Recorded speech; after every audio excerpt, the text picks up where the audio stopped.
तो सीरीज की स्टार्टिंग में हमें बताया जाता है कि गॉड ने ब्रह्मांड के साथ साथ सेलिंग आइलैंड का भी निर्माण किया।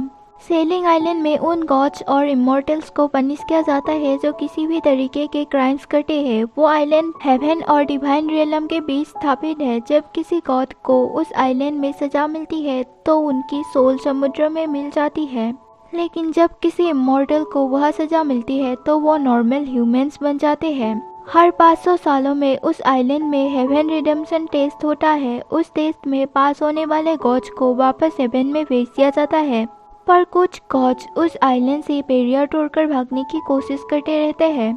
तो एपिसोड 1 में हम देखते हैं कि एक आदमी सेलिंग आइलैंड के बैरियर तोड़कर अपने परिवार के साथ भागने की कोशिश कर रहा था। वो आदमी उस बैरियर को थोड़ा सा तोड़ भी देता है, लेकिन इसकी वजह से उसके बच्चों को काफ़ी तकलीफें हो रही थी। बच्चों की तकलीफें देखकर उनकी माँ समुद्र में कूद जाती है और उनके पीछे पीछे वो आदमी और उसका बेटा भी कूद जाते हैं। वो छोटी बच्ची ये सब देखकर जोर जोर से रोने लगते हैं। तभी हम देखते हैं कि वो बैरियर वापस से जुड़ गया था और गॉड सबको बोलते हैं कि इस आइलैंड से भागने वाले सभी को सजा मिल गई है और दोबारा कोई ऐसी गलती ना करे।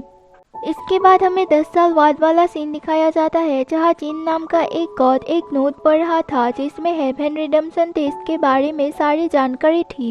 इधर वो छोटी बच्ची तूली अब बड़ी हो गई थी। वो समुद्र में अपने जहाज के साथ सफर कर रही थी। उसका सपना था कि एक दिन समुद्र के दूसरी तरफ जा सके।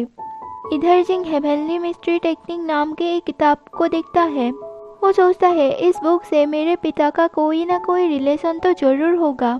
वो जब उस किताब को खोलता है तो उस किताब में से कोई मॉन्स्टर्स बाहर निकाल कर उस पर हमला करते हैं। जिंग उन मॉन्स्टर को अपनी तलवार की मदद से मारता है। वो एक मॉन्स्टर को पेविलियन में लगे एक बहुत बड़े क्रिस्टल से टकरा देता है, जिसकी वजह से उसमें से एक तेज रोशनी निकलती है, जिसे देखकर पेविलियन के सभी मेंबर्स हैरान होते हैं। तूली भी उस रोशनी को देखकर पेविलियन की तरफ बढ़ने लगती है। इधर जिंग की उस हरकत की वजह से वो सेन से बंध गया था। आइलैंड के सारे गार्ड्स वहीं पर ही आ रहे थे, पर जिंग समय रहते वहां से भाग जाता है। तूली जब पेविलियन में पहुंचती है तो वो देखती है कि पेविलियन की सबसे बुजुर्ग मेंबर जो लाइब्रेरी के चोरी की वजह से बहुत गुस्सा थी, क्योंकि हेवन रिडेम्पशन टेस्ट आने वाला था, पर अब इस चोरी की वजह से गॉड उन्हें कभी माफ नहीं करेंगे। तूली ये सब चुपके से सुन रही थी। तभी वहाँ लिवलियांग भी आ जाती है।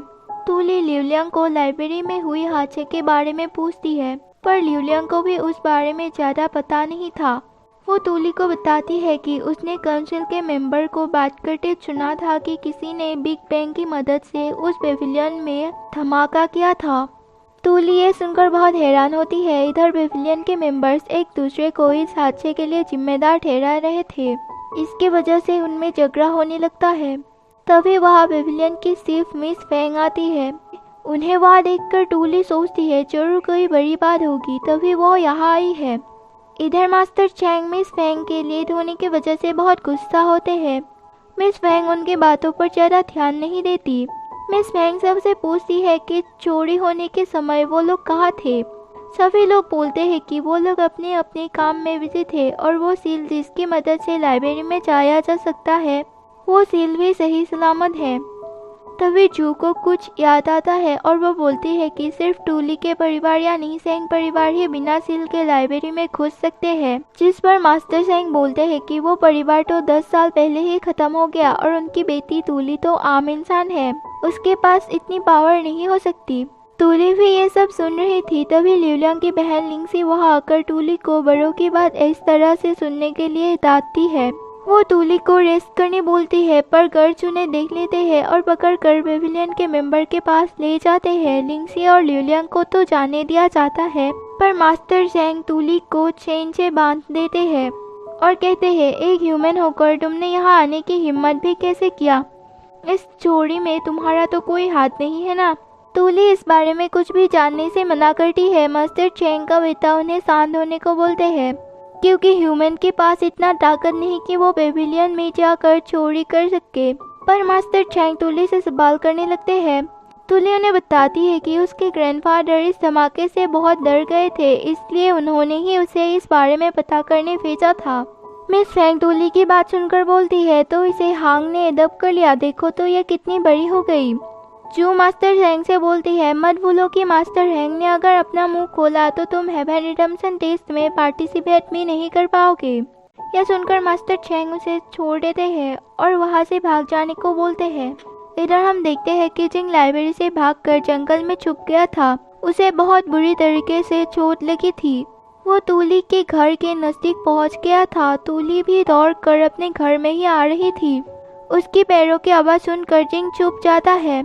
इधर टूली घर में पहुंचकर जैसे ही ग्रैंडफादर हांग के कमरे में देखती है तो वहां कोई नहीं था। उसे लगता है कि उसके दादाजी सो गए होंगे, इसलिए वो अपने कमरे में चली जाती है। लेकिन हम हांग के कमरे पर खून के धब्बे नोटिस करते हैं और ये एपिसोड यहीं पर खत्म हो जाता है।